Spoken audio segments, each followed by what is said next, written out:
ఇక తెలంగాణ పల్లెల్లో చూసినట్లయితే గనక మరి స్థానిక సంస్థల ఎన్నికలు ఎప్పుడు నిర్వహిస్తారు అనే చర్చనే జోరుగా సాగుతున్నటువంటి పరిస్థితి.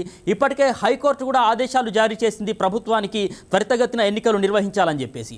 నెల రోజుల్లోనే రిజర్వేషన్లను ఖరారు చేసి రాష్ట్ర ఎన్నికల సంఘానికి తెలియజేయాలని కూడా హైకోర్టు ఆదేశాలు జారీ చేసినటువంటి విషయం మనకు తెలిసిందే. సో ఇప్పుడు స్థానిక సంస్థల ఎన్నికల్లో రిజర్వేషన్ల ఖరారుపై ఎట్లా ముందుకెళ్లాలన్న విషయంలో సర్కారు సమాలోచనలు చేస్తున్నట్లు సమాచారం. స్థానిక ఎన్నికల్లో చూసినట్లయితే బీసీలకు 42% రిజర్వేషన్లు కల్పిస్తామన్న హామీ ఒకవైపు, న్యాయ పరిమితులు మరోవైపు సర్కారును ఇరకాటంలో పడేశాయనేటటువంటి ఊహాగానాలు కూడా వినిపిస్తున్నాయి.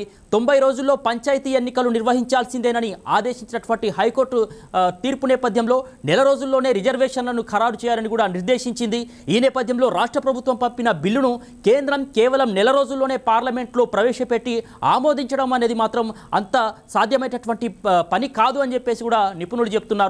జూలై 21 నుంచి పార్లమెంటు వర్షాకాల సమావేశాలు కూడా ప్రారంభం కాబోతా ఉన్నాయి. కానీ రాష్ట్ర ప్రభుత్వానికి రిజర్వేషన్ల ఖరారుకున్న సమయం మాత్రం జూలై 24 వరకే ఉంది.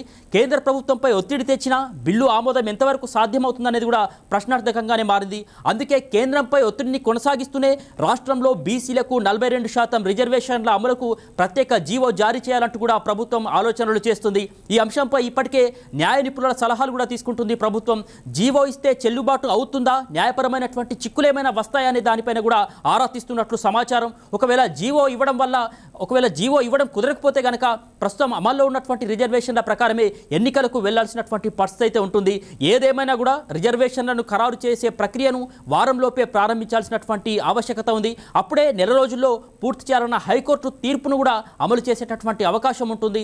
స్థానిక సంస్థల ఎన్నికల్లో బీసీలకు కేటాయించాల్సినటువంటి రిజర్వేషన్ల సిఫారసులను ప్రత్యేక కమిషన్ దాదాపు 6 కేటగిరీలుగా విభజించినటువంటి పరిస్థితి. సో దానికి సంబంధించినటువంటి నివేదికను కూడా ప్రభుత్వానికి సమర్పించింది.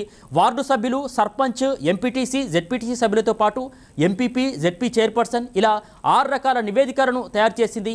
ఆయా పదవుల్లో బీసీలకు కేటాయించాల్సినటువంటి రిజర్వేషన్ల వివరాలను నివేదికలో పేర్కొంది. సో మొత్తానికైతే సెప్టెంబర్ 30 లోపు స్థానిక సంస్థల ఎన్నికలు ముగించాలన్న హైకోర్టు తీర్పు నేపథ్యంలో ప్రభుత్వ నిర్ణయంపై ఇప్పుడు సర్వత్రా ఉత్కంఠ నెలకొంది.